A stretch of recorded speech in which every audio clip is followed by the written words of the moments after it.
Good afternoon बच्चों। चलिए बताइए, आवाज सही आ रही है? और अब हम स्टार्ट करते हैं आज का एनसीईआरटी का प्रोग्राम। ठीक है, पिछले टर्न पर एनसीईआरटी के जो क्वेश्चंस हम कर रहे थे उनमें बहुत सारे जो चैप्टर 3 है उसके सारे क्वेश्चंस हम खत्म कर चुके हैं और अब हमें चैप्टर 4 के क्वेश्चन करने हैं। तो आज लगभग 12:24 होने वाले हैं। तो अब हम इसको जितने आज कंप्लीट हो जाएंगे वो अपन करते हैं। ठीक है, लगभग 10 क्वेश्चन, क्योंकि एक क्वेश्चन में बहुत सारे क्वेश्चन इंक्लूडेड हैं। ऐसा नहीं है कि 10 क्वेश्चन करना है तो 10 ही हैं। हर क्वेश्चन में 4-4, 5-5, 6-6 क्वेश्चन हैं। तो 10 क्वेश्चन का मतलब है आप 50-60 क्वेश्चन करेंगे। तो चलिए स्टार्ट करते हैं। बार मैं रिफ्रेश कर दूं इसको जिससे कि आप के कमेंट्स में आसानी से पढ़ पाऊं। वॉइस तो क्लियर है ना सभी को? जरा कमेंट्स में लिख दीजिए वॉइस क्लियर है तो।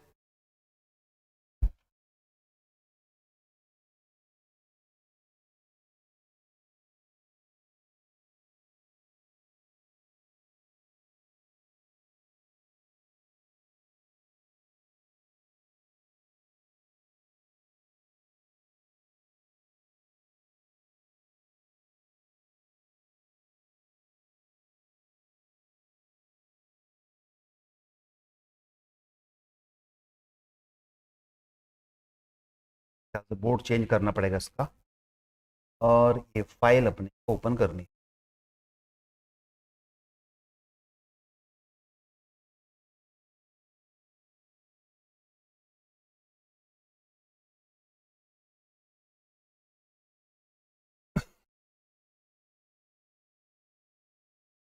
ठीक है,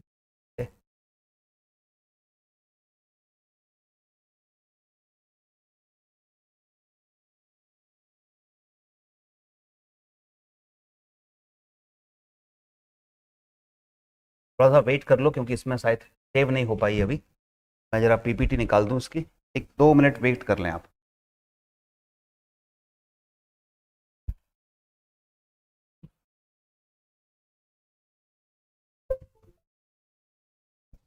जस्ट फॉर 2 मिनट।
थोड़ा सा वेट कर।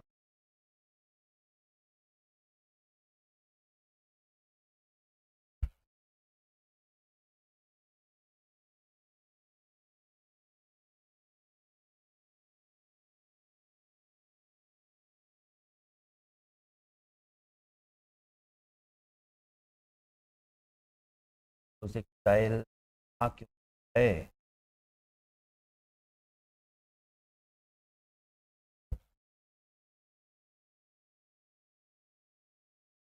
चलिए फिर डायरेक्ट कंप्यूटर से ही लगाते हैं। मैं सोच रहा था डायरेक्ट पेन ड्राइव से यूज होता तो।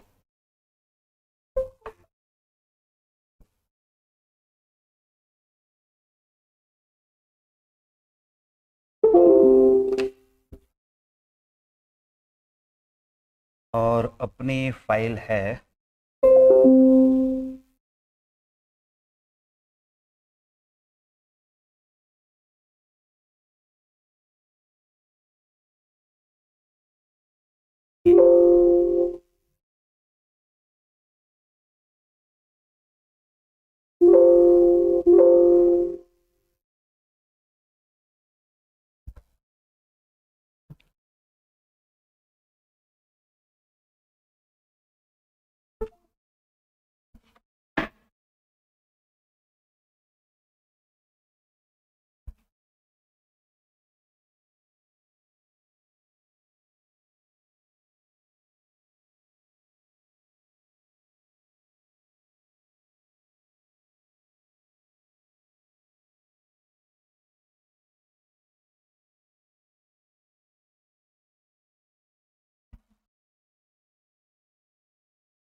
चलिए बच्चों, तो अब ये स्टार्ट हो गया है और थोड़ा सा टेक्निकल इशू इसमें आ गया था। ठीक है, अब लैग नहीं कर रहा होगा, अब आ रहा होगा, देखो आ रहा है ना, अब क्लियर है? ओके, चलिए तो क्वेश्चन फर्स्ट से स्टार्ट करते हैं। ये थोड़ा सा टेक्निकल इशू इसके अंदर आ गया था। क्वेश्चन फर्स्ट से स्टार्ट करते हैं। आप लोग ये शुरुआत के 10 क्वेश्चन हम कर लेते हैं और बहुत अच्छे क्वेश्चन है, एक एक क्वेश्चन बहुत इंपॉर्टेंट क्वेश्चन है। मोशन इन प्लेन, देखिए पहला क्वेश्चन आता है आपका, इसमें शुरुआत के जो क्वेश्चन है ना वो वेक्टर के क्वेश्चन है। तो वेक्टर के बाद कुछ इसके सर्कुलर मोशन के मिलेंगे, फिर प्रोजेक्टाइल मोशन के मिलेंगे। तो ये 3 चैप्टर का इसमें मिक्सचर है, क्योंकि मोशन इन प्लेन का मतलब है कि समतल में गति, और समतल में गति के लिए हमें वेक्टर भी पढ़ना पड़ता है, हमें सर्कुलर मोशन वृत्तीय गति भी पढ़नी पड़ती है, और प्रोजेक्टाइल मोशन यानी कि प्रक्षेप गति भी पढ़नी पड़ती है। ठीक है, तो पहला क्वेश्चन है। अब आपको बड़ा साधारण सा क्वेश्चन लगेगा ये, लेकिन इसमें आप गलती कर बैठो। जैसे state for each of the following physical quantities if it is a scalar और वेक्टर। ये बहुत सारी भौतिक राशियां दी हुई हैं, इनमें से कौन कौन सी सदिश हैं, कौन कौन सी अदिश हैं, ये आपको बतानी है। तो सबसे पहले हम अगर अदिश राशियों के बारे में सोचें, तो सबसे पहले अगर हम क्वांटिटीज देखें, कौन सी स्केलर क्वांटिटी, तो जरा इनमें से छांट के आप लोग भी बताइए कौन कौन सी स्केलर हैं। मैं आपसे पूछता जाता हूं, पहले हम देखते हैं स्केलर। ठीक है, सदिश राशियां और अदिश राशियां बतानी है, तो पहले हमें स्केलर, पहले हम बात कर रहे हैं स्केलर की। स्केलर मतलब अदिश। बताओ कौन कौन सी अदिश है, इसमें से छांट के बताओ, एक एक करके देखें। वॉल्यूम स्केलर है, बोलो। वॉल्यूम स्केलर है, ये स्केलर है जिस पर मैं ऐसे मार्क करता हुआ जा रहा हूं, वो स्केलर। अगर ये लैग कर रहा हो तो थोड़ा सा वेट कर लिया करो, क्योंकि कई बार बीच में अचानक स्पीड कम हो जाती है, लेकिन 2-1 सेकंड बाद, 2-1 मिनट बाद वो सही हो जाती है। तो जैसे वॉल्यूम स्केलर है, मास स्केलर है, ब्लैक कलर से मैं मार्क कर रहा हूं, ये स्केलर है। स्पीड स्केलर है, इनमें दिशा नहीं होती। स्केलर कौन से होते हैं? जिनमें मैग्नीट्यूड होता है और उनमें कोई डायरेक्शन या दिशा नहीं होती है। ठीक है, आप लोग भी लिखते जाओ कि कौन कौन से स्केलर हैं। राइट, इसके बाद एक्सेलरेशन स्केलर नहीं है, डेंसिटी स्केलर है, घनत्व। नंबर ऑफ मोल्स, ये भी स्केलर है, क्योंकि मोलों की संख्या हमेशा स्केलर होती है। ठीक है, इधर एंगुलर फ्रीक्वेंसी डिस्प्लेसमेंट और एंगुलर वेलोसिटी, यानी कोणीय आवृत्ति विस्थापन और कोणीय वेग, इनमें कोई स्केलर है क्या? बोलो, इनमें कोई स्केलर है क्या? यस और नो में आंसर दो। इनमें कोई स्केलर है? चलो यहां पर मैं आपसे पूछता हूं, ये जो कोणीय आवृत्ति है या एंगुलर फ्रीक्वेंसी है, ये स्केलर है? यस और नो में आंसर दो। एंगुलर फ्रीक्वेंसी स्केलर है, कोणीय आवृत्ति अदिश है? यस और नो में आंसर दो।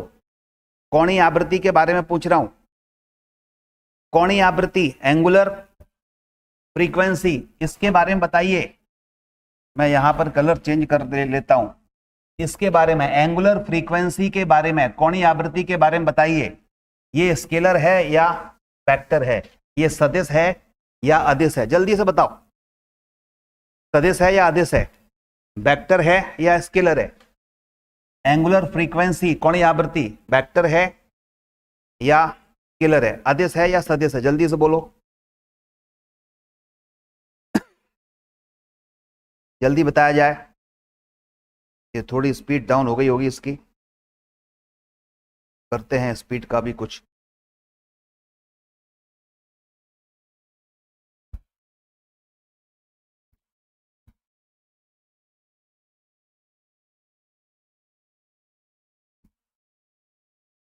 आप यस आंसर दे रहे हैं, यस का मतलब क्या है ये तो बताओ। मैं कोणीय आवृत्ति या एंगुलर फ्रीक्वेंसी के बारे में पूछ रहा हूं। हाँ स्केलर है, बिल्कुल सही है। कोणीय आवृत्ति जो है स्केलर है, ठीक है। तो यहां ध्यान दीजिएगा कौन कौन स्केलर हो गए, volume, mass, speed, density, number of moles और एंगुलर फ्रीक्वेंसी, ये भी क्या है, स्केलर ही है। ध्यान देना, एंगुलर फ्रीक्वेंसी क्या है, स्केलर ही है, ये स्केलर है, इस पर ध्यान देना। यही वाला जो है कई बार कंफ्यूजन होता है, एंगुलर फ्रीक्वेंसी स्केलर है। अब वेक्टर कौन कौन से हुए फिर, वेक्टर कौन कौन से हुए, वेक्टर जो बाकी बच गए, जैसे इधर एक्सीलरेशन वेक्टर है, रेड कलर से मार्क कर देता हूं वेक्टर को, एक्सीलरेशन वेक्टर है, वेलोसिटी वेग वेक्टर है, विस्थापन डिस्प्लेसमेंट वेक्टर है, एंगुलर वेलोसिटी ये वेक्टर है। अब यहां पर ये तो आपका आंसर हो गया खैर, लेकिन अब मैं आपसे तो यहां पर हम देख रहे हैं volume, mass, speed, density, number of moles, angular frequency scalar है, और वेक्टर में आते हैं acceleration, velocity, displacement, angular velocity, ठीक है याद। अब यहां पर प्रश्न एक बहुत इंपॉर्टेंट बनता है कि आखिर ये जो यहां पर आप देख पा रहे हैं एंगुलर वेलोसिटी और एंगुलर फ्रीक्वेंसी, कोणीय वेग और कोणीय आवृत्ति, ये दोनों में अंतर क्या है, क्या दोनों एक ही चीज है दोनों या अलग अलग है? इसके बारे में आपको थोड़ा सा पता होना चाहिए कि आखिर कोणीय वेग और कोणीय आवृत्ति में अंतर क्या है, एंगुलर वेलोसिटी और एंगुलर फ्रीक्वेंसी में डिफरेंस क्या है। कई बार लगता है कि दोनों एक ही बात है, दोनों के फॉर्मूले एक होते हैं, सही बात है। कोणीय वेग और कोणीय आवृत्ति, एंगुलर वेलोसिटी और एंगुलर फ्रीक्वेंसी के फॉर्मूले सेम होते हैं, ठीक है। दोनों का फॉर्मूला हम जब लेते हैं तो 2 पाई एफ से निकाल सकते हैं, ठीक है। मैग्नीट्यूड वाइज दोनों सेम होते हैं, लेकिन दोनों में अंतर है। अंतर क्या है देखो, सबसे पहले मैं लिखता हूं, आप भी अंतर जरूर लिख लीजिएगा, एंगुलर वेलोसिटी लिखिए आप, एंगुलर वेलोसिटी हिंदी में क्या कहेंगे, कोणीय वेग, ठीक है। इनमें अंतर क्या है, कोणीय वेग और कोणीय आवृत्ति में। तो पहले कोणीय वेग समझते हैं। जब कहीं ये आ गया आपके पास वेलोसिटी, ठीक है, ये वेलोसिटी आ गई, तो वेलोसिटी में जैसे हम रेखीय गति में या लीनियर मोशन में पढ़ते थे, डिस्प्लेसमेंट अपॉन टाइम होता था, यानी वेलोसिटी में कहीं ना कहीं मूवमेंट हो रहा होगा, गति हो रही होगी, और जब मूवमेंट हो रहा होगा, गति हो रही होगी, तो कुछ डिस्प्लेसमेंट हो रहा होगा। तो यूनिट टाइम में जितना डिस्प्लेसमेंट होता था उसको अपन वेलोसिटी कहते थे। एंगुलर वेलोसिटी क्या है, एंगुलर वेलोसिटी में कोई पार्टिकल या कोई बॉडी रोटेट होगी, ठीक है, एंगल तभी। तो अगर मैं एक रेफरेंस लाइन बना लूं, ये एक रेफरेंस लाइन बना ली, निर्देश रेखा, यहीं से सारे एंगल माने जाएंगे। तो ये ओ पॉइंट है, पार्टिकल सपोज ये यहां पर था ए पर, अब ए से घूम के यहां आ गया ऐसे और बी पर आ गया, उसने एंगल बनाया थीटा, ठीक है। तो घूमा तो कुछ, इस लाइन ने एंगल बनाया कुछ, अच्छा कोण बनाया कुछ, थोड़ी देर बाद वो सपोज पी पॉइंट पर आ गया ऐसे घूम के, तो एक छोटा सा एंगल बना, छोटा सा एंगल बना ये यहां पर, very very small angle, suppose D theta. तो नया एंगल क्या हो गया, थीटा प्लस डी थीटा। ये डी थीटा छोटा सा एंगल बना, ये जो डी थीटा बना वो सपोज डी टी टाइम में बना, यानी जब ए से बी पर आया तो थीटा एंगल था, लेकिन बी से जब पी पर आया तो डी टी टाइम में उसने छोटा सा एंगल बना लिया डी थीटा। तो ये जो डी थीटा है, आप ध्यान देना, ये जो डी थीटा दिख रहा है आपको, ये डी थीटा को क्या माना जाएगा? Angular displacement. जैसे रेखीय गति में विस्थापन होता है, लीनियर मोशन में डिस्प्लेसमेंट होता है, एंगुलर मोशन में ऐसे अगर घूम रहा है कोई, एक्चुअली ऐसे रोटेशन में है कोई पार्टिकल, ऐसे रिवॉल्व कर रहा है या ऐसे चल रहा है, तो कुछ एंगल बना रहा होगा, तो वो आएगा एंगुलर डिस्प्लेसमेंट। इसको बोलेंगे एंगुलर डिस्प्लेसमेंट, यानी कोणीय विस्थापन। डिस्प्लेसमेंट, कोणीय विस्थापन। और कोणीय विस्थापन में परिवर्तन की दर, यानी यूनिट टाइम में जितना एंगुलर डिस्प्लेसमेंट हो रहा है उसी को एंगुलर वेलोसिटी कहते हैं। यानी ओमेगा इक्वल टू क्या हुआ? D theta upon T T. Unit time में, इकाई समय में जितना कोण बन रहा है, जितने कोण से पार्टिकल घूम रहा है, इकाई समय में जितने कोण से पार्टिकल घूम रहा है, यूनिट टाइम में जितनी एंगुलर डिस्प्लेसमेंट से पार्टिकल घूम रहा है, उसको बोलेंगे क्या? Angular velocity. थीटा छोटा एंगल है तो वेक्टर होगा, तो एंगुलर वेलोसिटी भी वेक्टर होगी। और ये एंगुलर वेलोसिटी एक्सियल वेक्टर होती है, अक्षीय सदिश होती है। कौन सी? एक्सियल वेक्टर, यानी कि अक्षीय सदिश। लिखते चलिए सभी, अक्षीय सदिश होती है। अक्षीय सदिश इसलिए होती है क्योंकि इसकी दिशा जो है, जब वो घूमती है तो इसकी दिशा अक्ष के अनुदिश होती है, और अक्ष मतलब जिस अक्ष के परित वो घूम रही है। और इसकी दिशा ज्ञात करने के लिए राइट हैंड थंब रूल लेते हैं। ये राइट हैंड थंब रूल क्या होता है कि आप दाएं हाथ की उंगलियों को ऐसे घूमने की दिशा में मोड़ लो, घूमने की दिशा में मोड़ लो, तो अंगूठा ऊपर की दिशा में जा रहा है, तो अक्ष के अनुदिश और ऊपर की ओर। ये हुई दिशा किसकी? एंगुलर वेलोसिटी की, अगर ये ऐसे एंटी क्लॉकवाइज घूम रही है तो। ठीक है, अब प्रश्न उठता है कि ये तो हो गया कोणीय वेग, लेकिन अब आप बताओ कोणीय आवृत्ति क्या है फिर? यानी एंगुलर फ्रीक्वेंसी क्या है फिर? What is angular frequency? Angular velocity तो ये हो गई। देखो, जब कभी भी फ्रीक्वेंसी वर्ड फिजिक्स में आएगा तो इसका मतलब नंबर ऑफ रिपीटेशन से होगा। ठीक है, एक शब्द याद रख लो, फ्रीक्वेंसी मतलब नंबर ऑफ रिपीटेशन, यानी पुनरावृत्ति। रिपीटेशन मतलब पुनरावृत्ति, वो किसी भी घटना की पुनरावृत्ति हो सकती है, कोई भी फिनोमिनन रिपीट हो सकती है। तो जब कोई भी फिनोमिनन बार बार रिपीट हो रही है, सर्टेन टाइम के बाद वही चीज फिर से हो रही है, यहां पर एक्चुअल मोशन कुछ नहीं होता। एंगुलर वेलोसिटी में एक्चुअली पार्टिकल घूम रहा है, लेकिन यहां पर एक्चुअल मोशन की बात नहीं करते, हम नंबर ऑफ रिपीटेशन की बात करते हैं कि यूनिट टाइम में, इकाई समय में कितनी बार कोई घटना घट रही है, कितनी बार कोई घटना घट रही है, उसको फ्रीक्वेंसी बोलेंगे। जैसे आप ऑल्टरनेटिंग करंट पढ़ते हो, प्रत्यावर्ती धारा पढ़ते हो। प्रत्यावर्ती धारा में हम कहते हैं कि जो घरों में जो धारा आती है, करंट आती है, वो ऐसी आती है। ठीक है, और उसका ग्राफ बनाते थे हम, ऐसा कुछ ध्यान आ रहा है आपको ऑल्टरनेटिंग करंट का? तो क्या करंट ऐसी घूमती हुई, डांस करती हुई जाती है क्या तार में? कुछ मोशन होता है क्या उसके अंदर? इलेक्ट्रॉन अपनी जगह पे ही वाइब्रेट कर रहा होता है। ठीक है ना? तो इसका मतलब ये हो गया कि इसमें कहीं ऐसा नहीं हुआ कि कुछ सर्कुलर मोशन है या कुछ एंगल बनाता हुआ कोई पार्टिकल घूम रहा है, वैसा करंट में नहीं होता। करंट में क्या हो रहा है कि ऑल्टरनेटिंग करंट में उसकी वैल्यू का जो मैग्नीट्यूड है वो बढ़ता है, मैक्सिमम हो जाता है, फिर कम हो जाता है, फिर डायरेक्शन चेंज करता है, अपोजिट डायरेक्शन में बढ़ता है। मतलब करंट की वैल्यू 0 से यहां I0 तक वेरी करती है, फिर अपोजिट डायरेक्शन में यहां पर नीचे I0 होगा, वहां तक वेरी करती है। यानी करंट का मैग्नीट्यूड चेंज हो रहा है, कुछ मोशन नहीं है, कुछ गति में नहीं है, कुछ गतिमान नहीं है। करंट का मान, करंट की वैल्यू, विद्युत धारा का मान वही कम ज्यादा हो रहा है, और एक सर्टेन टाइम इंटरवल के बाद रिपीट हो रहा है। यही घटना एक साइकिल के बाद क्या हो रही है? बार बार फिर से रिपीट हो रही है। तो इसलिए ऑल्टरनेटिंग करंट की फ्रीक्वेंसी हम कहते थे। तो फ्रीक्वेंसी का मतलब क्या है कि कोई भी घटना एक सेकंड में कितनी बार रिपीट हो रही है, उसको फ्रीक्वेंसी कहेंगे।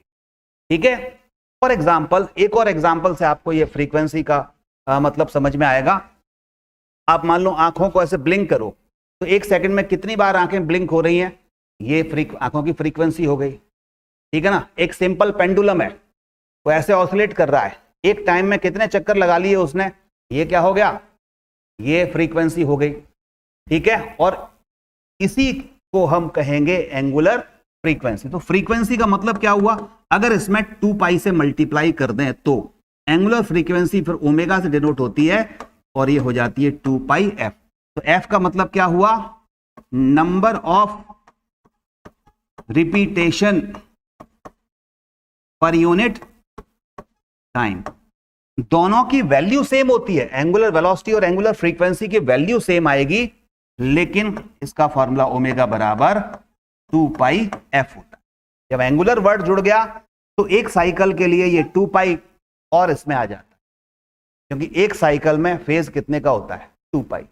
ठीक है, तो इसलिए एंगुलर फ्रीक्वेंसी हो जाएगी 2 पाई। तो यहां जब कभी भी रिपीटेशन की बात आएगी, नंबर ऑफ रिपीटेशन की बात आएगी, तो एंगुलर फ्रीक्वेंसी होगी, और कोई बॉडी एक्चुअल मोशन में होगी तो वो एंगल चेंज करेगी, तो वहां कोणीय वेग होगा, यानी एंगुलर वेलोसिटी होगी।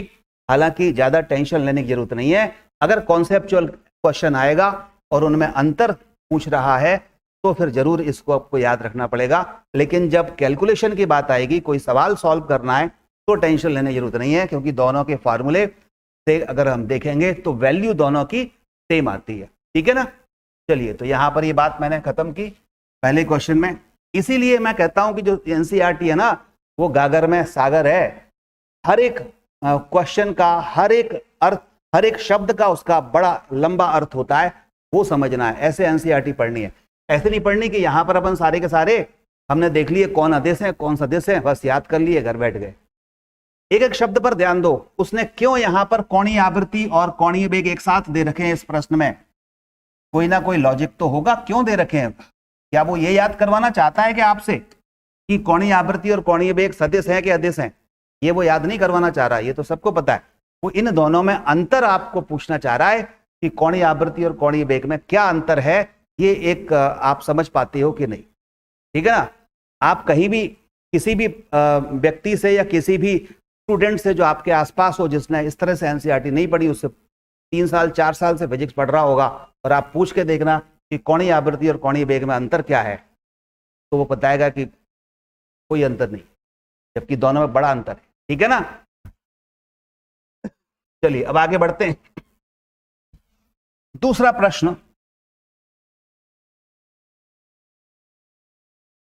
प्रश्न है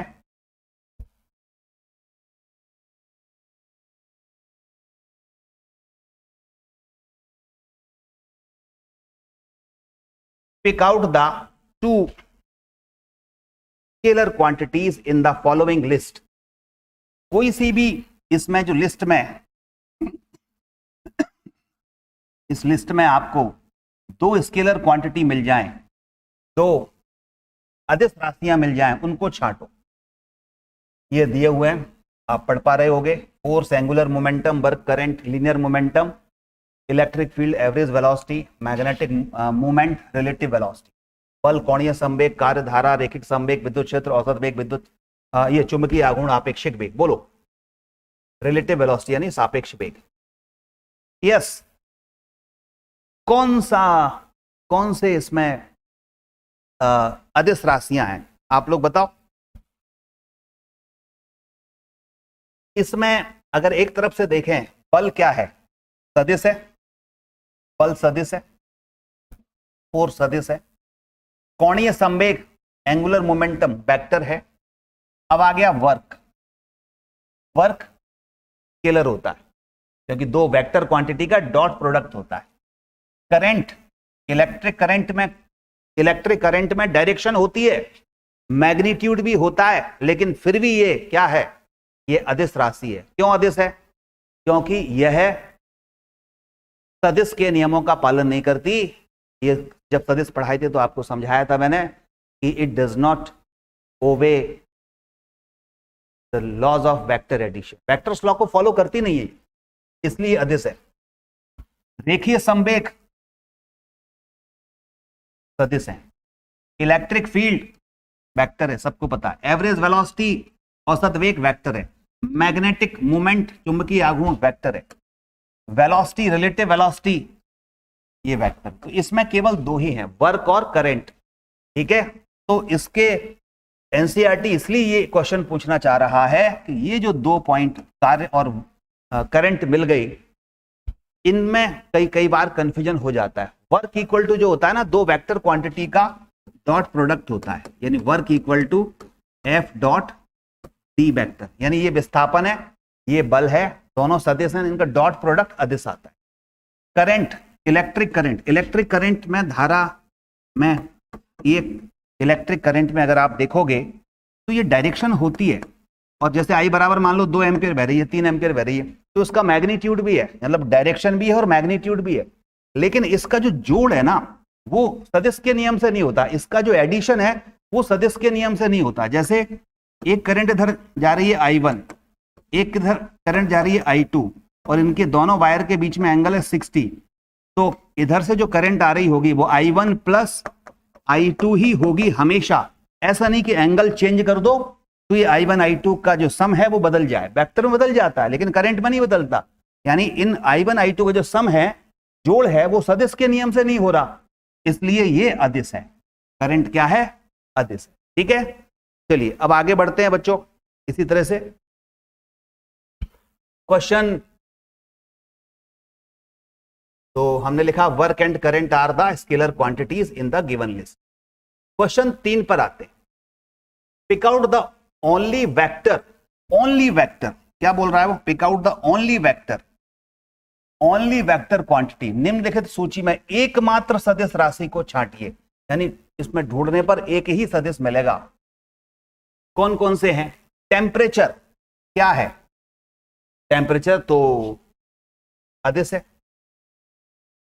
प्रेशर ये भी नहीं है, ये इंपल्स, हाँ इंपल्स हो सकता है।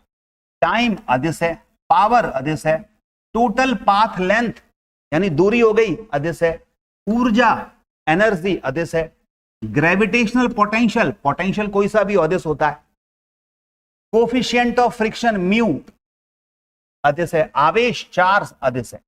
तो क्या बचा? इंपल्स, इंपल्स बचा। इसको हिंदी में क्या कहते हो? आवेग कहते हो, आवेग कहते हो। तो ये आवेग ही क्या है? सदिश है। आवेग, आवेग इंपल्स फोर्स इनटू टाइम होता है, पढ़ते थे ना? ठीक है,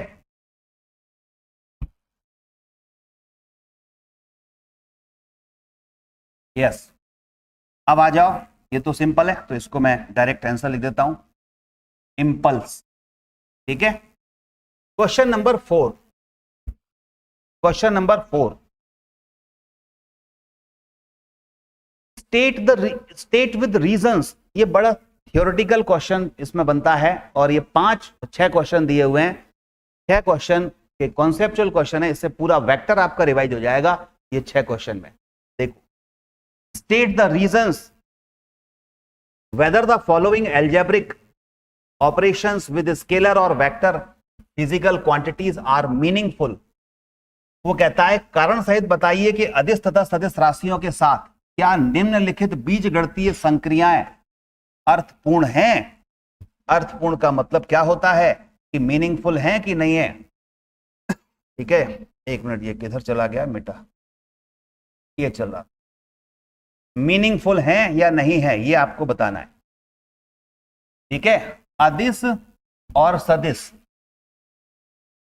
स्केलर और वेक्टर की फिजिकल क्वांटिटीज का जो ऑपरेशन कर रहे हैं, ऑपरेशंस मतलब कभी प्लस करना, कभी माइनस करना, कभी इनटू करना, कभी डिवाइड करना। तो ऐसी कौन, देखो क्या पूछ रहा है इसमें, ऐसी कौन सी भौतिक राशियां हैं, फिजिकल क्वांटिटीज हैं जिनका हम मल्टीप्लिकेशन कर सकते हैं, जिनको हम ऐड कर सकते हैं, जिनको सब्ट्रैक्ट कर सकते हैं, जिनको डिवाइड कर सकते हैं। जैसे स्केलर हैं, वेक्टर हैं, तो स्केलर स्केलर को जोड़ सकते हो क्या?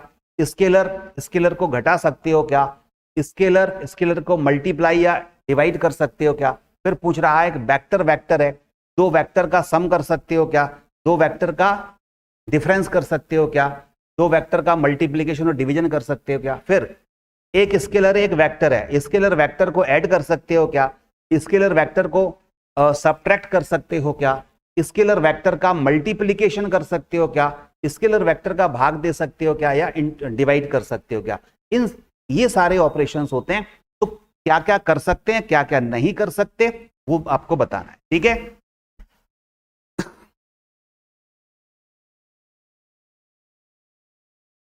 चलिए देखते हैं बच्चों, सबसे पहले आते हैं एडिंग एनी टू स्केलर्स, दो अदिशों का जोड़ना।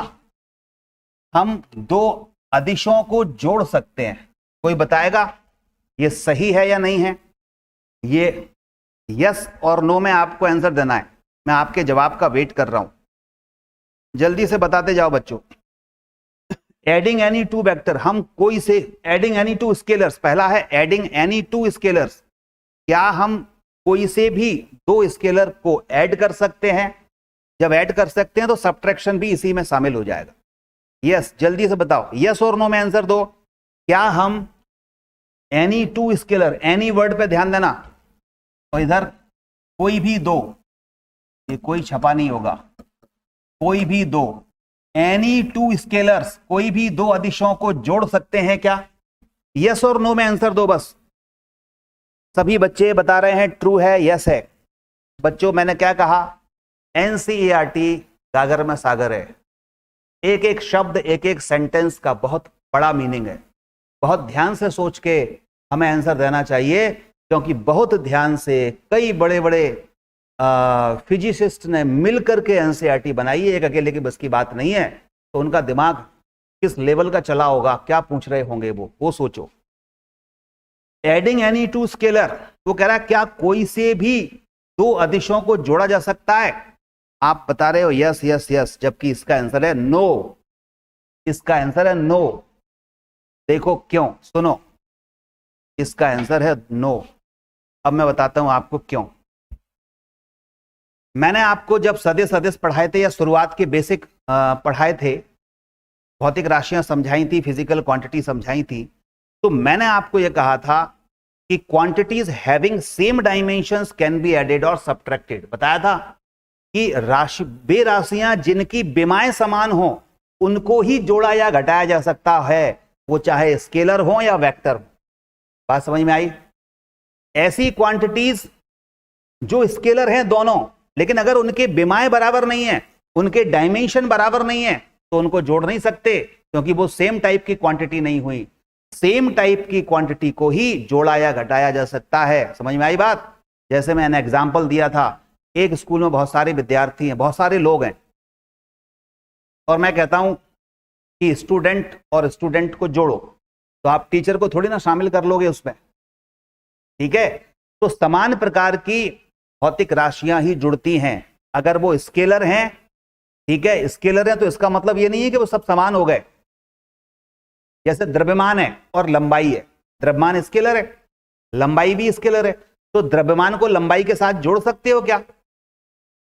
कोई पूछ सकता है कि बताओ, किसी का द्रव्यमान 1 किलोग्राम है और उसकी जो ऊंचाई है, एक व्यक्ति है उसकी, ऐसे सोचे, एक व्यक्ति है उसका जो द्रव्यमान है वो सपोज 10 किलोग्राम का है, और उसकी लंबाई 5 फुट है,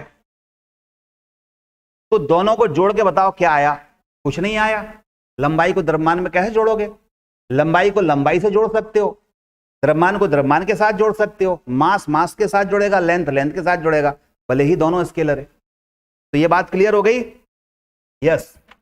तो इसका आंसर है, देखिएगा यहां मैं इसका आंसर लिख रहा हूं, चौथे का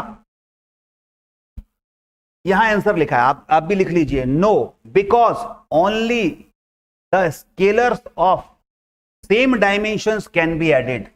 क्योंकि बे स्केलर, ध्यान देना, आप भी लिखते चलो, बहुत धीमे धीमे आपको एक एक बात क्लियर करते हुए बता रहा हूं। ऐसा नहीं कर सकते, क्यों? क्योंकि scalar of same dimensions can be added और सब्ट्रैक्टेड। समान विमाओं वाले अदिशों को ही जोड़ा या घटाया जा सकता है। हिंदी में लिखना चाहो लिख लो, या थोड़ी बहुत अंग्रेजी लिख लिया करो। समान विमाओं वाली मतलब समान प्रकार की, समान विमाओं वाली राशियों को ही, समान विमाओं वाली अदिश राशियों को ही जोड़ा या घटाया जा सकता है। समान विमाओं वाले स्केलर्स को ही हम जोड़ सकते हैं। ठीक है, अब आ जाओ बी। अब सोच समझ के जवाब देना। Adding a scalar to vector of the same dimension.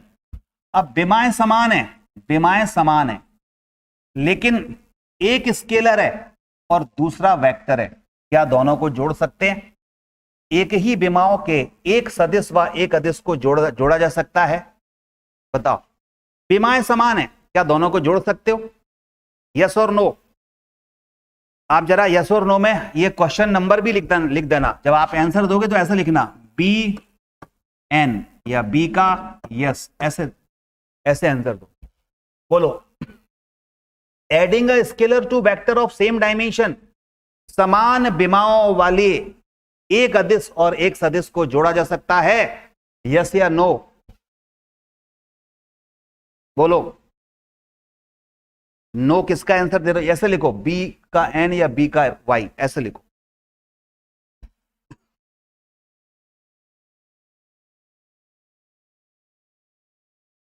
Rohit कह रहे हैं हां।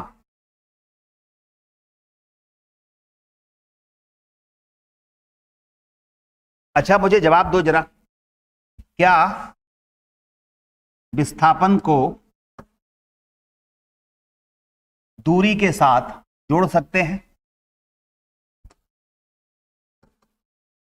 विस्थापन को दूरी, विस्थापन यानी डिस्प्लेसमेंट, डिस्प्लेसमेंट को डिस्टेंस के साथ जोड़ सकते हैं? बहुत सारे बच्चे नो आंसर दे रहे हैं और यही सही है, इसका भी नो आंसर है। देखो, विस्थापन अलग बात हो गई, दूरी अलग बात हो गई, लेकिन दोनों के डायमेंशन सेम है। विस्थापन का विमीय सूत्र एल होगा, दूरी का भी विमीय सूत्र एल होगा, लेकिन विस्थापन अलग है, दूरी अलग है, क्योंकि दूरी क्या है? अदिश है, और विस्थापन सदिश है। ठीक है, तो देखते हैं इसका आंसर अब क्या है आपका, मिला लेते हैं। आप हो सकता है सही आंसर दे रहे हो, और बिल्कुल आपने सही आंसर दिया, no, because a scalar can not be added to vector. ध्यान देना, स्केलर को वेक्टर के साथ ऐड नहीं कर सकते, गुणा कर सकते हैं, भाग दे सकते हैं। लिख लो, no, because scalar can not be added to vector. Scalar का वेक्टर के साथ जोड़ नहीं होता, गुणा भाग हो सकता है। लिख लेना, गुणा भाग हो सकता है। मल्टीप्लाई डिवाइड कर सकते हो, लेकिन एडिशन और सब्ट्रैक्शन नहीं होता। अब आ जाओ थर्ड वाला, multiplying any vector by any scalar. एक सदिश को एक अदिश से गुणा कर सकते हैं? बोलो, सी का आंसर बताओ। सी के सामने वाई और एन लिखना। एक सदिश को क्या एक अदिश से गुणा करके लिख सकते हैं? यस, बिल्कुल सही अनुराग, लिख सकते हैं। वेरी गुड बेटा। तो यस, तीसरे का आंसर होगा यस।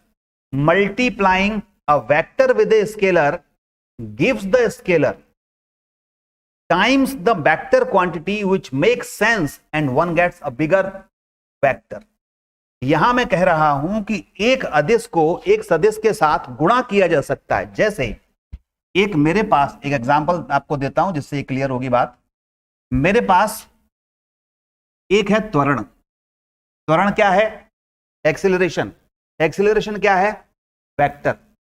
इसमें मास से मल्टीप्लाई कर दूं। मास क्या है? मास क्या है? द्रव्यमान। द्रव्यमान क्या है? स्केलर। तो स्केलर का वेक्टर के साथ मल्टीप्लाई हुआ तो क्वांटिटी बन गई फोर्स, और वो फोर्स क्या होगा? वेक्टर। यानी ये वेक्टर है, आप देखना, ये ए वेक्टर है, इस वेक्टर में एक स्केलर से मल्टीप्लाई हुआ तो वेक्टर बढ़ गया।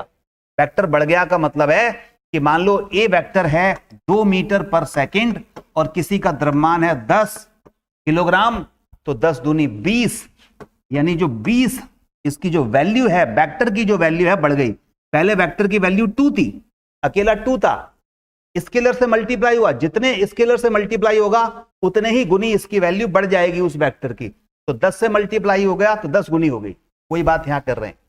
Yes, multiplying a vector with a scalar gives the scalar मतलब नंबर टाइम्स, स्केलर गुनी हो जाती है क्या, वो वेक्टर क्वांटिटी, और कितनी गुनी हो गई उससे कोई नई क्वांटिटी बन जाती है, which make sense and one gets bigger vector, और एक नई क्वांटिटी मिलती है और बड़ा वेक्टर हमें ये मिल गया, वो है फोर्स। तो ऐसे बहुत सारे एग्जाम्पल हो सकते हैं।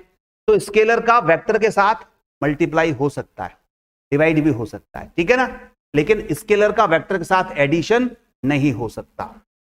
तो ये बात लिख लीजिए जरा सभी लोग।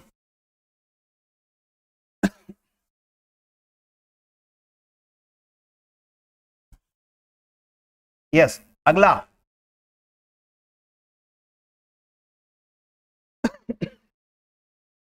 ये हमने बी पढ़ लिया, सी पर आ जाए, सी भी हो गया, डी पर आ जाए। मल्टीप्लाइंग एनी टू स्केलर, कोई से भी दो स्केलर का गुणा कर सकते हो, कोई सी भी दो अदिश राशियों का गुणा कर सकते हो, जल्दी से बोलो। डी का आंसर क्या आएगा? यस, क्या कोई सी भी दो अदिश राशियों को गुणा कर सकते हो? मल्टीप्लाइंग एनी टू स्केलर, गुणा भाग किसी का भी कर सकते, गुणा भाग किसी का भी कर सकते हैं। डी का आंसर आएगा yes. Two scalars multiplied yield a meaningful result, मतलब दो स्केलर का मल्टीप्लाई करोगे तो मीनिंगफुल रिजल्ट आएगा। For example, multiplication of rise in temperature of water, यानी पानी के ताप में वृद्धि का, एंड इट्स मास, और द्रव्यमान से गुणा कर दूं तो स्पेसिफिक हीट अगर उस वाटर की दी हुई है, विशिष्ट ऊष्मा उसकी दी हुई है, तो वो एम मास का जो पानी है कितनी ऊष्मा अवशोषित करेगा वो निकल के आ जाएगी। और आपने ये फॉर्मूला पढ़ा भी है, Q equal to M S delta theta, पढ़ा है। डेल्टा थीटा ताप में वृद्धि स्केलर है, द्रव्यमान स्केलर है, मल्टीप्लाई हो रहा है कि नहीं हो रहा? तो मल्टीप्लाई तो हम दो स्केलर का कर सकते हैं। चलिए ये हो गया। अब आ जाओ D, adding any two vectors, क्या किन्हीं भी दो वेक्टर को ऐड कर पाओगे? क्या, ध्यान दीजिए, क्या किन्हीं भी दो सदिशों को जोड़ सकते हैं? ई का आंसर बताएं क्या आएगा?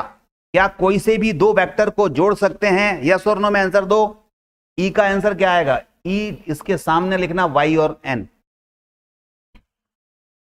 ई में बोल रहे हैं नो, आरुषि बोल रही है ई में नो, और बिल्कुल आंसर सही है बेटा तेरा, आंसर बेटा तेरा बिल्कुल सही है, क्योंकि adding any two vector, any word दे दिया ना इसने, कोई से भी दो सदिशों को जोड़ या घटा नहीं सकते, क्योंकि हो सकता है कि उन दोनों के विमीय सूत्र अलग अलग हो, भले ही दोनों वेक्टर हैं लेकिन दोनों के विमीय सूत्र अलग अलग हैं, डायमेंशनल फार्मूले अलग अलग हैं, तो फिर उनको नहीं जोड़ सकते। जैसे एक है मेरे पास फोर्स, ठीक है, और दूसरा है सपोज वेलोसिटी, एक है बल और दूसरा है वेग, तो बल और वेग अलग अलग भौतिक राशियां हो गई, दोनों लेकिन सदिश हैं, तो दोनों को जोड़ नहीं सकते हैं। जोड़ तभी सकते हैं जब दोनों की प्रकृति समान होगी, मतलब दोनों समान प्रकार की राशियां होंगी। जैसे बल को बल के साथ जोड़ सकते हो, विस्थापन को विस्थापन के साथ जोड़ सकते हो, ठीक है।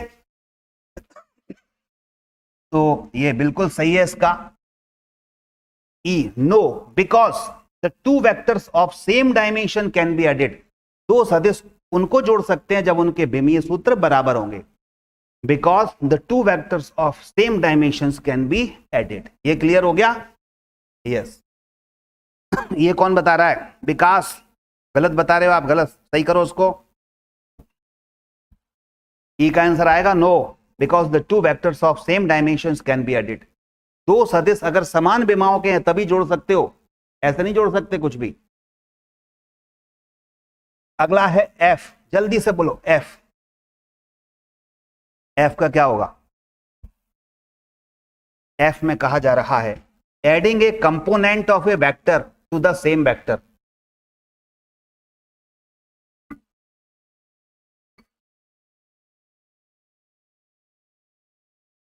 एक सदिश के घटक को उसी सदिश से जोड़ सकते हो क्या? एक सदिश के घटक को उसी सदिश से जोड़ सकते हैं क्या? यस, जल्दी से बोलो। एफ का सही आंसर है कुलदीप, आपका सही है बेटा कुलदीप, F इक्वल F का Y सही है, क्योंकि एक वेक्टर है, मान लो जैसे ये है, यहां पर एक F वेक्टर है थीटा एंगल पर, तो F का कंपोनेंट कर लिया F cos थीटा, तो ये भी बल है और F cos थीटा भी बल है, तो इस F cos थीटा को F के साथ जोड़ा जा सकता है, क्योंकि दोनों ही क्या है, बल ही तो है, फोर्स ही तो है। तो अगर फोर्स का एक कंपोनेंट लूंगा तो वो कंपोनेंट भी तो फोर्स ही होगा, बस उसकी वैल्यू कम होगी, समझ रहे हैं। अगर मेरे पास एक फोर्स है और उसका कोई कंपोनेंट लूं, घटक लूं, तो वो कंपोनेंट या घटक भी तो फोर्स ही होगा, उसकी वैल्यू बस कम हो जाएगी। तो दोनों की नेचर सेम है तो जोड़ सकते हैं। तो आपने देखा इसका आंसर आएगा यस।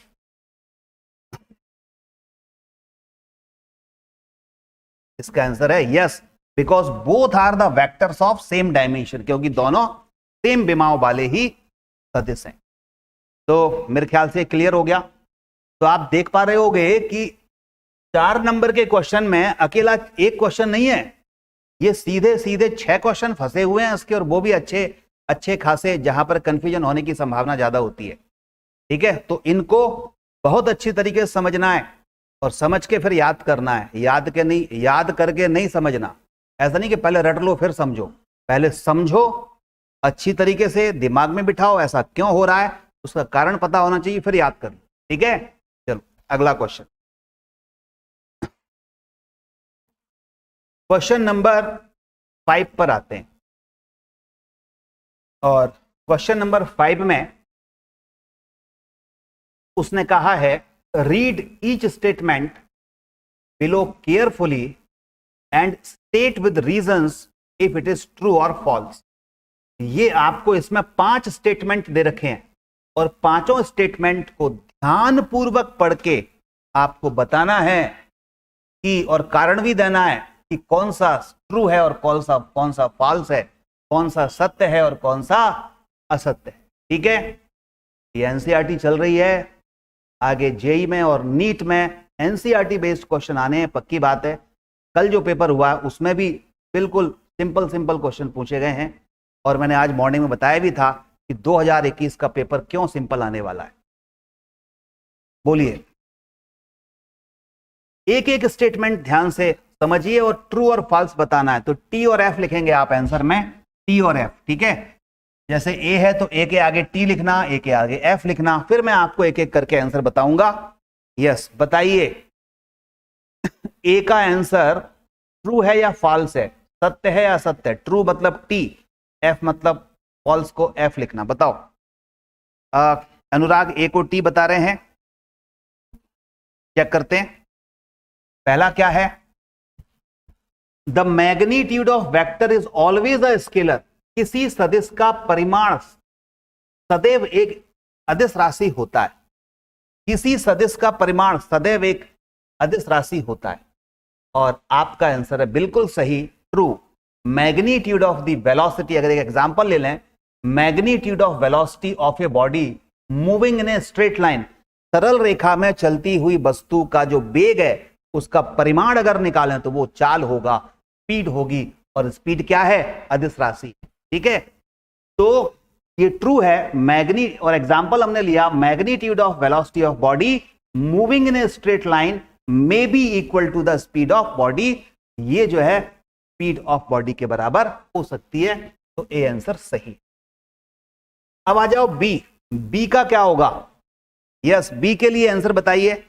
ए का ट्रू है, सही है विकास। और जरा बी का बताओ। Each component of vector is always a scalar. किसी सदिश का प्रत्येक घटक सदैव अदिश होता है।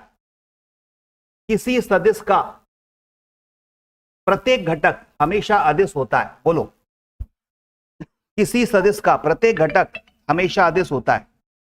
जरा जल्दी से बताओ। बी को फॉल्स बता रहे हैं अनुराग, देखते हैं और आपका आंसर सही है या नहीं। और बी पक्के तौर पर फॉल्स है। Each component of vector is always a vector not scalar. अगर अपन किसी वेक्टर राशि का कंपोनेंट निकालेंगे, कंपोनेंट तो वेक्टर के ही निकलते हैं ना, तो अगर किसी वेक्टर के कंपोनेंट निकालेंगे पर्टिकुलर डायरेक्शन में तो वो वेक्टर क्वांटिटी ही होगी, ठीक है। इसलिए इसने कहा है each component of vector is always scalar, ये गलत है। Each component of vector is always vector, ठीक है। समझ में आ गई बात सबको? यस। अब आ जाओ थर्ड वाले का, और समझते हुए इसको कॉपी कर लेना आंसर सहित। आंसर कॉपी कर लीजिए। इसके जो है क्वेश्चन कॉपी करने की जरूरत नहीं है, आपके जो नोट्स हैं उसमें ये पूरी एनसीईआरटी एक्सरसाइज दी हुई है, ठीक है। तो सॉल्यूशन जरूर आप कॉपी करिए, सॉल्यूशन मैंने उसमें नहीं दिए, सारी एक्सरसाइज मैंने प्रिंट करके आपको दी है, उसमें मिल जाएगा आपको, ठीक है। यस। तो each component of vector is always scalar हो गया। अब आ जाओ इधर, ये फॉल्स हो गया। सी में the total path length is always equal to the,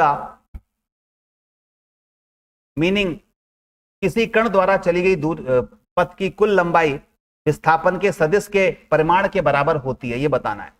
मतलब जो टोटल पाथ लेंथ है वो इक्वल होती है किसके? डिस्प्लेसमेंट के मैग्नीट्यूड। ये छुप गया है यहां पर, मैं आपको पढ़ के सुना देता हूं। The total path length is always equal to the magnitude of displacement. इधर मैग्नीट्यूड ऑफ डिस्प्लेसमेंट लिखा है। टोटल पाथ लेंथ, कुल पथ की लंबाई हमेशा विस्थापन सदिश के परिमाण के बराबर होती है। ये सही है या गलत है? ट्रू और फॉल्स सी वाले को बताना है। चेक करते हैं। आप लोग इसको फॉल्स बता रहे हो, पूजा पाल सी को फॉल्स बता रही है, देखते हैं। और ये बिल्कुल फॉल्स है, आपका आंसर बिल्कुल सही है। Total path length can also be more than the magnitude of displacement vector. देखो इस प्रश्न में ये नहीं कहा, कि कण चल कैसे रहा है, पार्टिकल मूव कैसे कर रहा है। तो पार्टिकल स्ट्रेट लाइन में भी चल सकता है, पार्टिकल ऐसा टेढ़ा मेढ़ा लहराते हुए भी चल सकता है। ए से पहुंचा बी पर, तब तो विस्थापन का परिमाण और लंबाई बराबर हो जाएंगी। लेकिन जब यहां से यहां पर आया तो डिस्प्लेसमेंट तो ये होगा, ए बी की सीधी लंबाई, तो ठीक है। और ये जो पूरी पथ की लंबाई है वो क्या होगी? वो दूरी होगी, तो ये पाथ लेंथ होगी। तो क्या इस केस में जो पाथ लेंथ है वो विस्थापन के बराबर है, डिस्प्लेसमेंट के बराबर है? नहीं है। यहां बराबर है तो हमेशा तो नहीं होता ना बराबर, इसलिए लिखा है। इसमें कहा था टोटल पाथ लेंथ हमेशा मैग्नीट्यूड के ये डिस्प्लेसमेंट के मैग्नीट्यूड के बराबर होती है। ऐसा हमेशा नहीं होता, केवल सरल रेखा पर होता है, बाकी जगह पर नहीं होता। इसलिए ये चूंकि ऑलवेज वर्ड लिखा था इसलिए ये गलत हो गया। हमेशा नहीं होता है, केवल स्ट्रेट लाइन पर होता है बस, और जगह पर लेंथ हमेशा ज्यादा होती है, डिस्प्लेसमेंट कम होता है, डिस्प्लेसमेंट का मैग्नीट्यूड कम होता है। ये समझ में आ गई सभी को? यस, सी फॉल्स है, बिल्कुल सही है। अब आ जाओ अगला, डी पर आ जाओ। D, the average speed of particle defined as total path length divide by time taken to cover the path is either greater or equal to the magnitude of displacement या magnitude of average velocity in interval of time।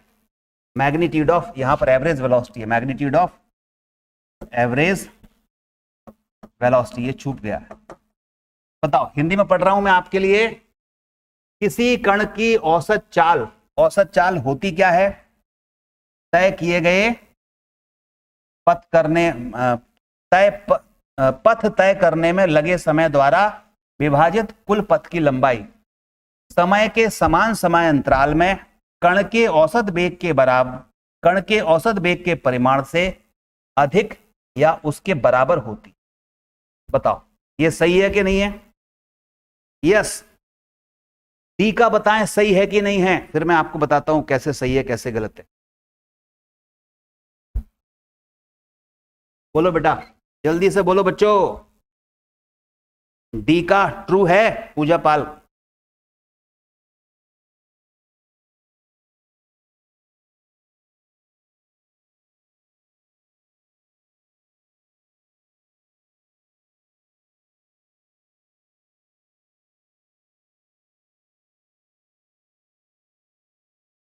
ठीक, कुलदीप निगम, और बोलो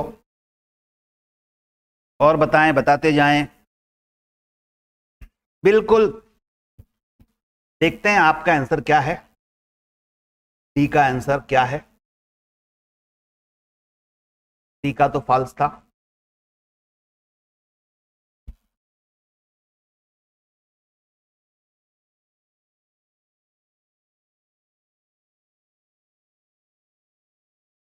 क्या हो रहा है?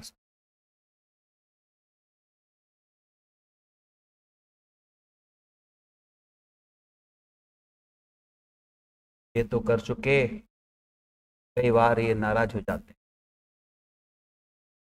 चलो, D का आंसर बिल्कुल सही है। डी का ट्रू है, because total path length is either greater than और equal to the magnitude of displacement. मैं आपको यहां सॉल्व करके भी बता देता हूं। देखो, जो लेंथ होती है ना, लेंथ जिसको डिस्टेंस कहते हैं, वो ग्रेटर हो सकती है, बराबर हो सकती है डिस्प्लेसमेंट की। ये डिस्प्लेसमेंट है। इसमें दोनों तरफ अगर टाइम से डिवाइड कर दूं, ये डिवाइड टी, ये बन जाएगी क्या? स्पीड। ठीक है, स्पीड बन जाएगी। तो वी एवरेज स्पीड बन गई, और ये क्या बन गया? Average velocity. तो आप देख रहे हैं, जो एवरेज वेलोसिटी का अगर मैग्नीट्यूड लेंगे, तो इस एवरेज वेलोसिटी के मैग्नीट्यूड से एवरेज स्पीड ज्यादा भी हो सकती है और बराबर भी हो सकती है। तो इसलिए ट्रू है। अब आ जाओ लास्ट क्वेश्चन, ये वाला की। Three vector not lying in a plane never add up to give a null vector. उन तीन सदिशों का योग जो एक समान तल में नहीं है, कभी भी शून्य सदिश नहीं हो सकता। यस, आंसर दीजिए, जल्दी से बताइए।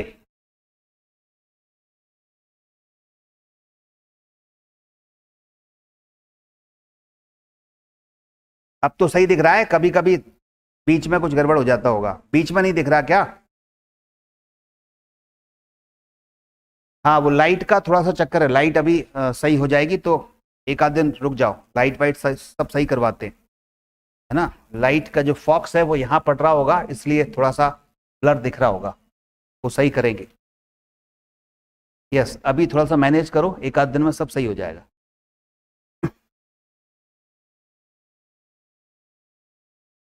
यस, बताइए।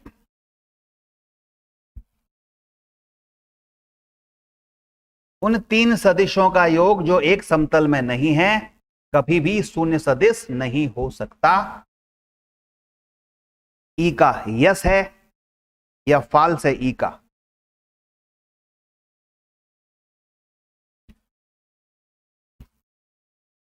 और ई का आंसर ट्रू है। Three vectors not lying in plane, अगर तीन सदिश समतल में नहीं है, तो उनका परिणामी शून्य सदिश नहीं हो सकता। यह सही है। रीजन समझो। जैसे ये एक प्लेन है, ये प्लेन हो गया अपना। अब इस प्लेन में दो वेक्टर हैं, एक वेक्टर ए है, इधर एक बी वेक्टर है। अब इन दोनों का जो रिजल्टेंट है, परिणामी है, ए और बी का परिणामी यहां आएगा कहीं, ए वेक्टर प्लस बी वेक्टर। इसको मुझे कट करना है, कैंसिल करना है। तो ए प्लस बी जितना बड़ा है, उतना ही इसके अपोजिट डायरेक्शन में पीछे इतना ही वेक्टर हमें कोई सी वेक्टर लगाना पड़ेगा, जिसका परिमाण किसके बराबर हो, जिसका मैग्नीट्यूड किसके बराबर हो? Mod A vector plus B vector के बराबर हो। तो ए वेक्टर प्लस बी वेक्टर के बराबर हो जाएगा ये सी वेक्टर। बस डायरेक्शन अपोजिट हो जाएंगी, अपोजिट हो जाएंगी, तो इससे ये सी वेक्टर कैंसिल हो जाएगा और ए बी सी का रिजल्टेंट 0 हो जाएगा। लेकिन सोचो, अगर ये सी इसी प्लेन में नहीं होता, इधर कहीं होता है, पेन की डायरेक्शन में बाहर होता, तो क्या ये ए प्लस बी इससे कट पाता? डायरेक्शन ही अपोजिट नहीं है तो कैसे कट पाएगा? इसका मतलब उसी प्लेन में होना चाहिए, तीनों सेम प्लेन में होना चाहिए। ठीक है, आप वेक्टर की क्लास देख लेना, उसमें 3 के लिए भी बताया था, 2 के लिए भी बताया था, 4 के लिए भी बताया था। ठीक है,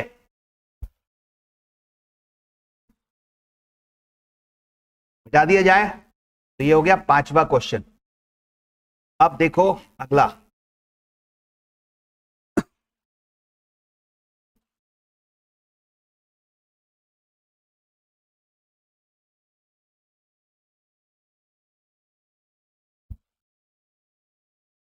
यस।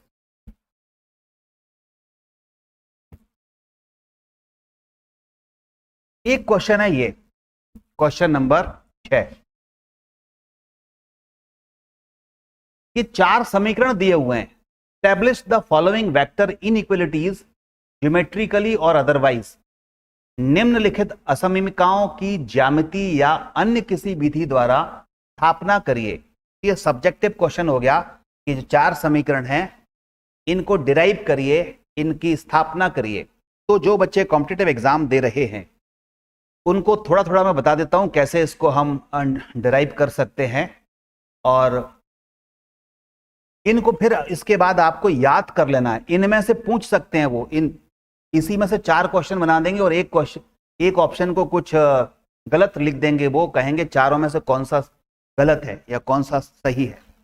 ठीक है, तो ये सीधे सीधे याद करने हैं, लेकिन याद भी समझ के करने हैं। ठीक है, जैसे पहला, ये आप जो देख रहे हैं ना, इसमें एक्चुअली ये वेक्टर हैं सभी, ये वेक्टर है, सब पर वेक्टर लगा है। ये प्रिंट नहीं हो पाया होगा, इस सब पर वेक्टर।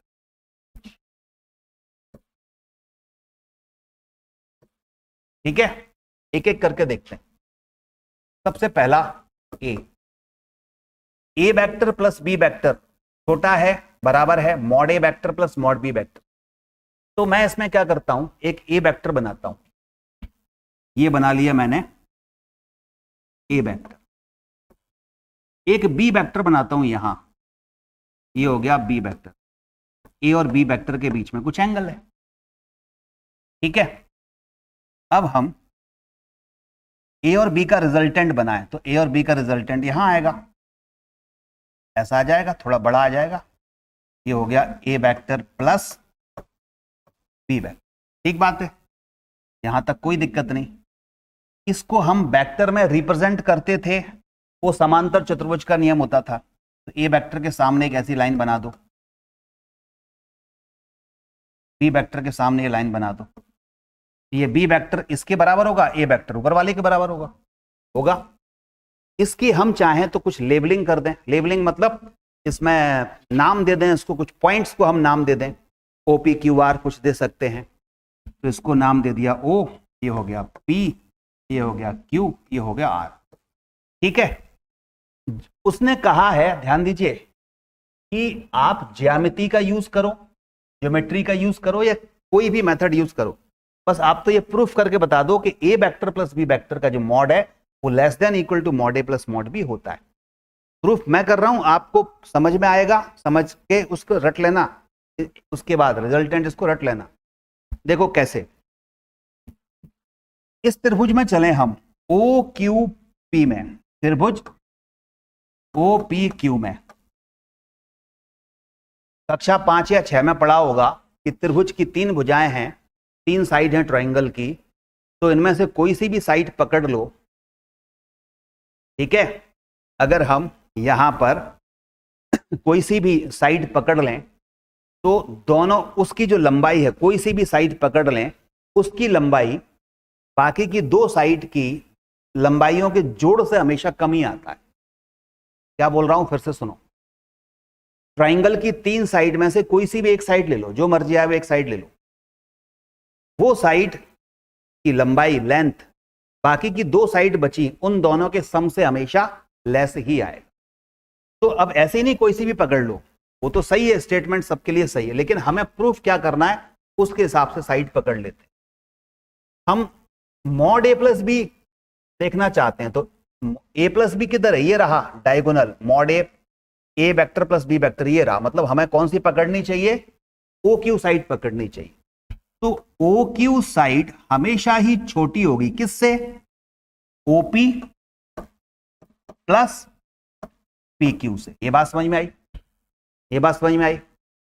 अब ओ क्यू मतलब ओ क्यू की लंबाई, लंबाई मतलब मैग्नीट्यूड, लेंथ मतलब मैग्नीट्यूड, तो ओपी का, ओ क्यू का मैग्नीट्यूड क्या होगा, ओ क्यू है कितना, ए वेक्टर प्लस बी वेक्टर, तो ए वेक्टर प्लस बी वेक्टर का मैग्नीट्यूड, मैग्नीट्यूड यानी मॉड, मॉड मतलब ओ क्यू यानी लंबाई, लेस देन ओपी कितना है, ओपी है ए वेक्टर, ओपी मतलब ए वेक्टर की लंबाई, ए वेक्टर की लंबाई क्या होगी, mod A vector plus P Q, P Q किसके बराबर है, बी वेक्टर, तो बी वेक्टर की लंबाई मतलब मॉड बी वेक्टर।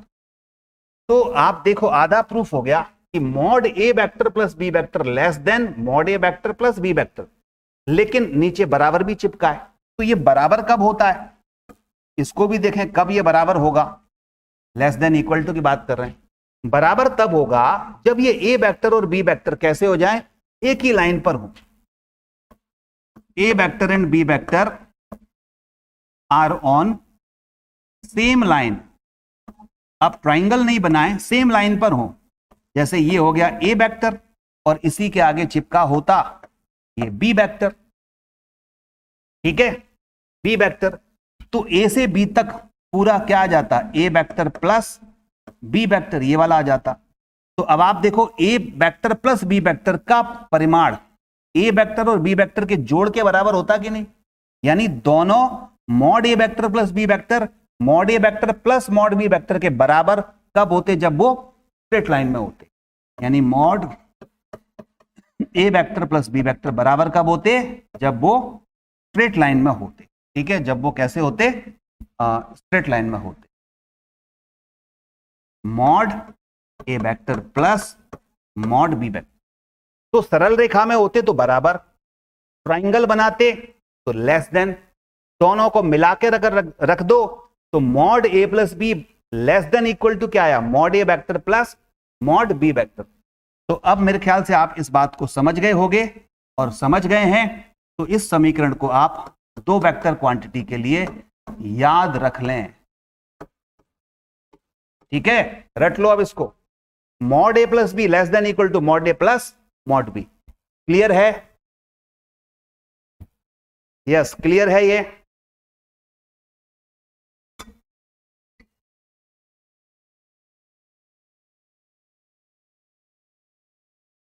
यस तो लिखो, क्लियर हो तो।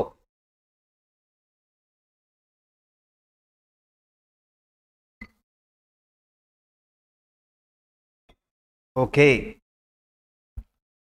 अब देखो दूसरा, बस आज ये चारों ही करा रहे हैं, उसके बाद हम फिर अगले टर्न पर करेंगे क्योंकि समय हो रहा है उसके बाद। ठीक है, यही क्वेश्चन आज के लिए लास्ट है।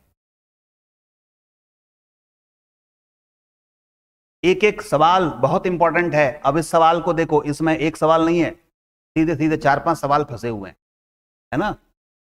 और हर एक सवाल में दो दो फंसे हुए हैं, एक ये और एक नीचे, एक ये वाला लेस वाला और एक इक्वल वाला भी है। ठीक है, बहुत ध्यान से समझने की चीजें हैं। अब आ जाओ दूसरा पार्ट। दूसरा पार्ट क्या है, इसको प्रूफ करेंगे अपन।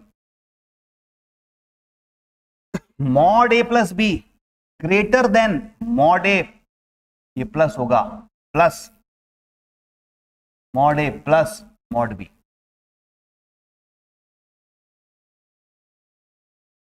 दूसरे वाले को कुछ करते, mod A plus B greater than, ऐसा कुछ नहीं,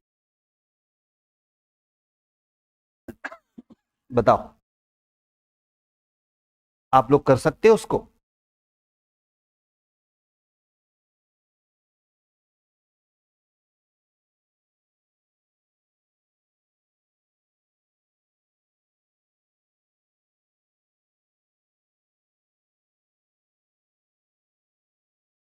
ये यहां पर थोड़ा सा आपको करेक्ट करना पड़ेगा। ये एक्चुअली ऐसा है, ये इस तरह से है, प्रॉपर छप नहीं पाया होगा। मॉड ए वेक्टर और ये कुछ नहीं है, माइनस मॉड बी वेक्टर। ये mod A plus B vector greater होता है mod A vector minus mod B vector. इसको प्रूफ करना, करें तो देखो, ये ए वेक्टर है,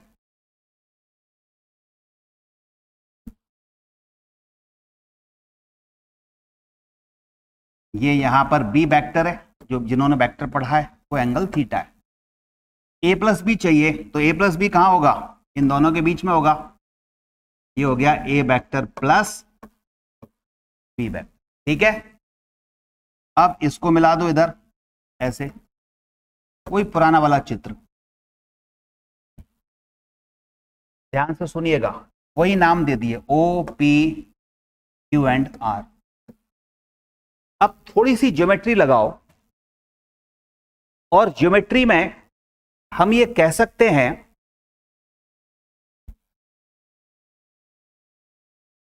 बी वेक्टर किसके बराबर है? OR वेक्टर के बराबर है। OR बी वेक्टर है। तो आप मुझे ये बता सकते हो कि यहां पर जो OQ वेक्टर है प्लस बी वेक्टर है उसकी वैल्यू इस OP से तो ज्यादा ही रही होगी। ज्योमेट्री से अगर सोचें तो अगर मैं आपसे कहूं ज्योमेट्री से, ज्यामिति से, त्रिभुज की ज्यामिति से, तो त्रिभुज की ज्यामिति से यह समझ में आता है कि OQ प्लस ये जो OR है, ये OQ और OR दोनों को जोड़ दिया जाए तो ये साइड है इससे तो क्या होगी? ज्यादा ही होगी। कौन सी साइड? ये वाली OP साइड। ज्यामिति से समझ में आ रहा है? ये OQ और OR दोनों को जोड़ें तो इससे तो ज्यादा ही होगी। ठीक है। अच्छा, OQ क्या है? Mod A vector plus B vector, ये ग्रेटर है। OP क्या है?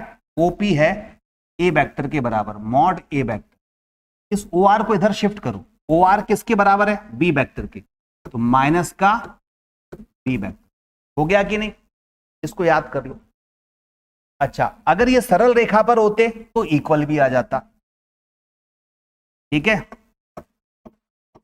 सरल रेखा पर हो, त्रिभुज ना हो, यानी स्ट्रेट लाइन पर हो, स्ट्रेट लाइन पर हो तो यहां इक्वल भी आपका आ जाए। और यहां पे तो स्ट्रेट लाइन की बात ही नहीं चलेगी, तो इसको हटा दो क्योंकि ये स्ट्रेट लाइन की बात नहीं चल रही है। एक मिनट, हाँ करेक्ट कर दूं, ये यहां पर ही आएगा। ठीक है, मिला लीजिए इसको, लिख लीजिए इसको। ये भी आपको सीधे सीधे याद रखना। चलो एक और क्वेश्चन रह गया, क्वेश्चन नंबर C। बताइए क्या होगा?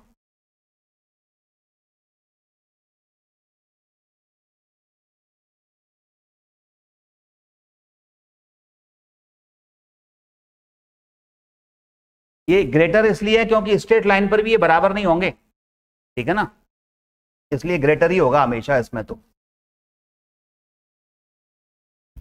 आप अगर सरल रेखा की बात करोगे ना तो देखो करके देखते हैं। ये A वेक्टर है और इसी के आगे क्या है? ये B वेक्टर है। ठीक है, अब अगर मैं A में से B घटाऊं और A का मान मान लो कुछ ज्यादा है, बड़ा है, तो B को घटा दिया तो यही दिशा में बचेगा वेक्टर। लेकिन अगर ये मान लो 4 मीटर है, ये 3 मीटर है, 4 में से 3 गया तो 1 मीटर ये बच गया, तो ये होगा ये वाला mod A vector minus mod B vector, इतना। और A प्लस बी क्या है? A प्लस बी रहा ये वाला, दोनों का जोड़ रहा कि नहीं रहा? इतना बड़ा। तो ये इतना बड़ा वेक्टर, इतने बड़े वेक्टर से तो हमेशा ज्यादा ही होगा। क्या बराबर हो सकता है? क्या नहीं हो सकता, हमेशा ही ज्यादा होगा। इसलिए यहां पर इक्वल टू का साइन हम नहीं लगा रहे। बोलो ये क्लियर हुई? इसलिए इसको अच्छी तरह पढ़ लेना, ये वाला इंपॉर्टेंट है। इक्वल टू का साइन नहीं है इसमें, स्टार लगा लो। ठीक है, ये चिन्ह को ध्यान दो, केवल ग्रेटर देन का है। बोलो समझ में आ गया? यस और नो लिखो जल्दी से। समझ में आ गया? सरल रेखा पर भी ये बराबर नहीं होते हैं, सरल रेखा पर ये बराबर नहीं होते, हमेशा ही बड़ा आएगा इसमें। ठीक है, चलो अगला। अगला रह गया है, नोट करते जाना इसको क्योंकि सेव नहीं होगा ये। अब है थर्ड। थर्ड में mod A minus A vector minus B vector, mod A vector minus B vector less than equal to mod A vector plus B vector, ये होता है कि नहीं ये देखना है। तो एक काम करो, ये है हमारे पास A वेक्टर, ये है हमारे पास B वेक्टर, दोनों के बीच में एंगल है थीटा।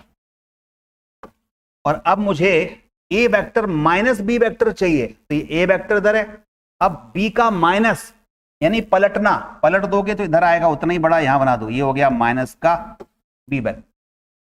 तो इधर माइनस B वेक्टर है, इधर A वेक्टर है, तो A vector minus B vector किधर आएगा? A vector minus B vector का परिमाण किधर आएगा? इधर आएगा, बीच में कहीं ये आएगा। ठीक है, और ये एक छोटा सा वेक्टर आएगा, ये आ गया, ये हो गया A vector minus B vector, ये वाला। ये क्लियर हुआ? ये है ए वेक्टर, थीटा एंगल पर है बी वेक्टर। अब हमें A vector minus B vector चाहिए, तो बी वेक्टर को पलट दो, इस दिशा में पलट दिया, इधर दिशा में पलट दिया है। ठीक है, ठीक बात है। अब आ जाओ इधर, इस चित्र में फिर से कुछ हम ट्राइंगल वगैरह बना सकते हैं क्या? यस, हाँ, एनसीईआरटी में ये दिए हुए हैं। इस चित्र में क्या हम फिर से कोई ट्राइंगल वगैरह बना सकते हैं क्या? जल्दी से बताओ। हमें mod A minus B less than equal to mod A plus mod B करना है।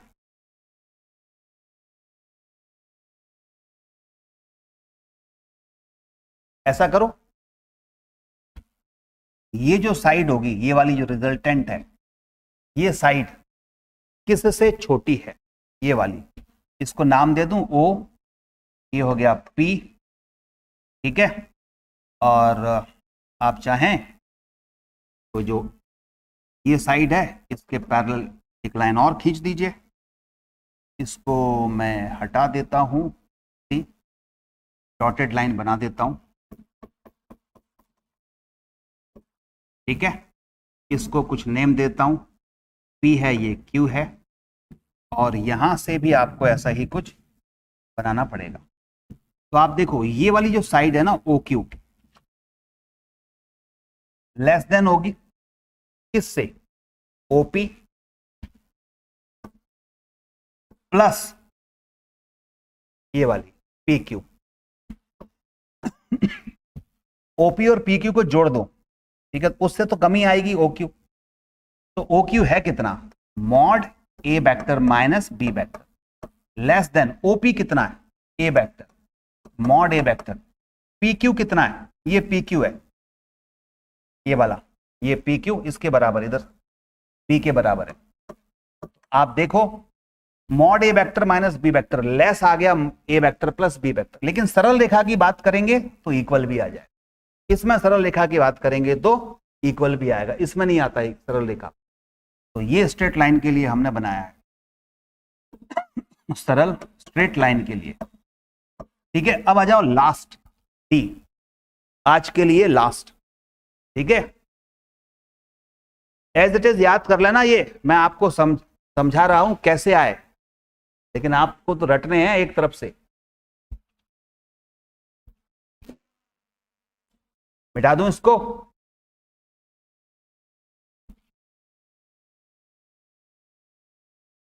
डी, डी में mod A minus B greater than equal to mod A minus mod B बोल रहा है। फिर से वही बना लेते हैं, देखो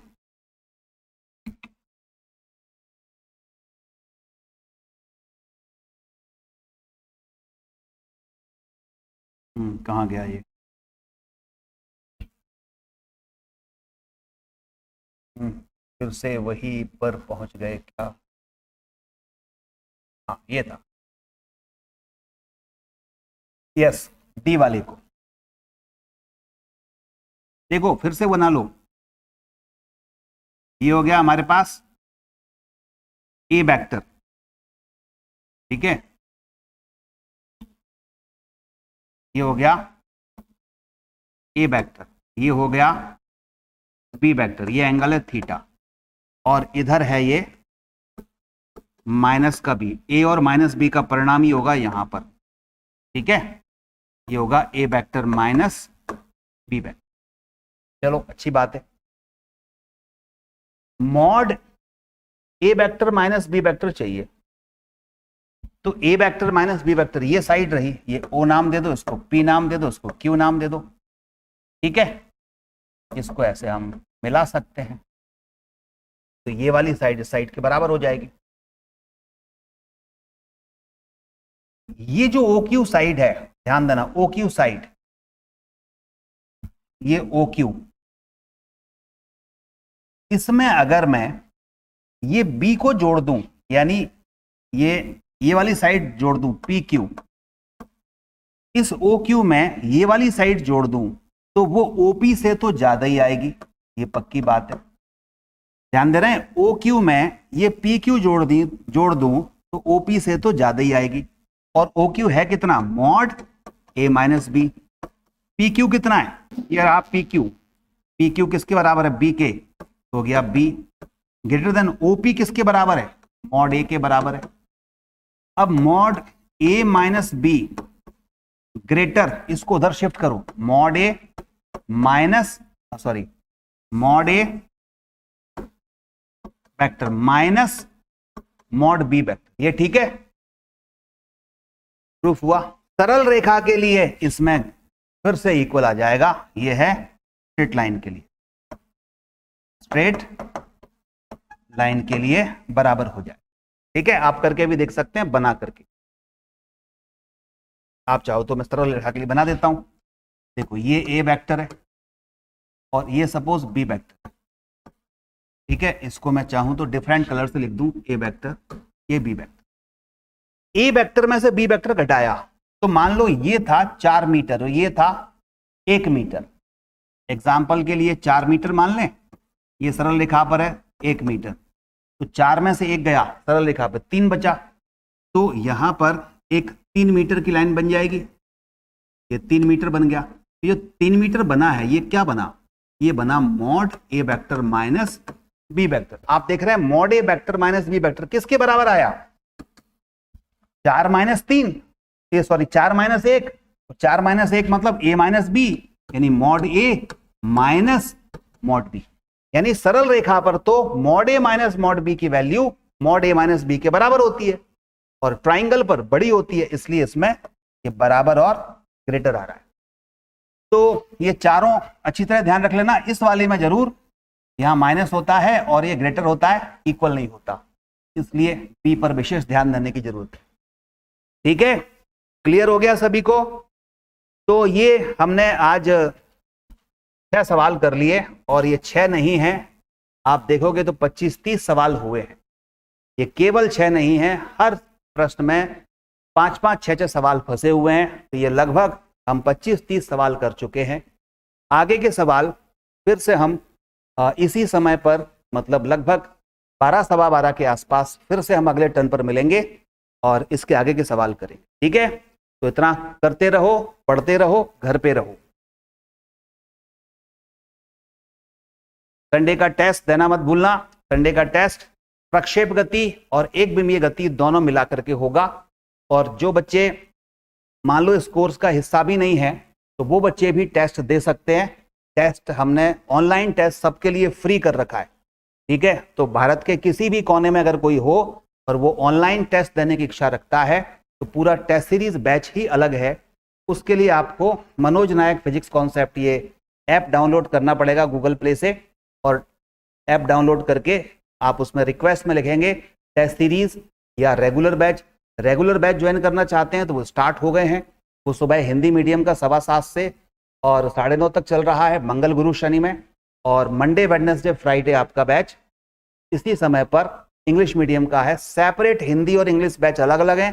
केवल एनसीईआरटी का जो डिस्कशन है वो मैं कंबाइंड करा रहा हूँ, बाकी रेगुलर बैच सारे के सारे हिंदी में अलग हैं, इंग्लिश में टोटल अलग है, ठीक है। इंग्लिश मीडियम का टोटल बैच अलग है, हिंदी का टोटल बैच अलग है, तो दोनों सेपरेट बैच होते हैं।